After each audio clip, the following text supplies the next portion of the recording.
Громче.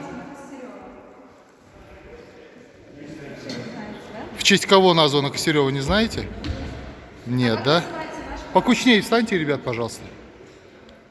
Крестово-Воздвиженский храм у нас называется. А что вы знаете о первой отдельной танковой дивизии? Ничего, да? А челночный завод такой был, знаете? Что-нибудь про комбинат слышали? Что ты слышал? Я слышала то, что там Да ладно, нормально, нормально. Что Что делают? там производили? там уже, блин, я Пластиковые изделия, да? Пластик. А для чего? Не помнишь?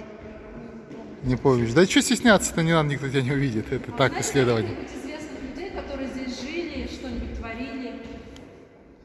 Ну, у нас на территории Костерева есть какие-нибудь выдающиеся личности, которые здесь были, либо сейчас проживают? воевали. Может быть, и воевали, неважно. Какие-то знаменитые. У нас в школе есть фотография одной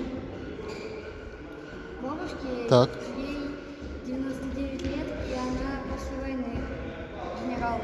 А, генерал? Ага. А как фамилия бабушки, не помнишь? А зовут или отчество, нет? А еще, я не помню фамилию, отчество. Мария Афанасьевна, нет? Да? Ну, то есть вот эта бабушка, она вообще создала музей, она собирала, вот сейчас мы хотим попробовать выиграть проект, написать книгу, ей 95 лет, и то есть она ветеран труда, ветеран, ну, как бы Великой Отечественной войны. Она единственный носитель вот знаний, которые есть в Костерево. А вы знаете, кто такой Левитан? Нет? Это очень популярный художник. Он Как- когда-то жил в окрестностях Костерева. Ну, Петушинского района и писал здесь картины. И у нас в том числе в Костерево. Не знаете, да? Все, ребят, Спасибо большое.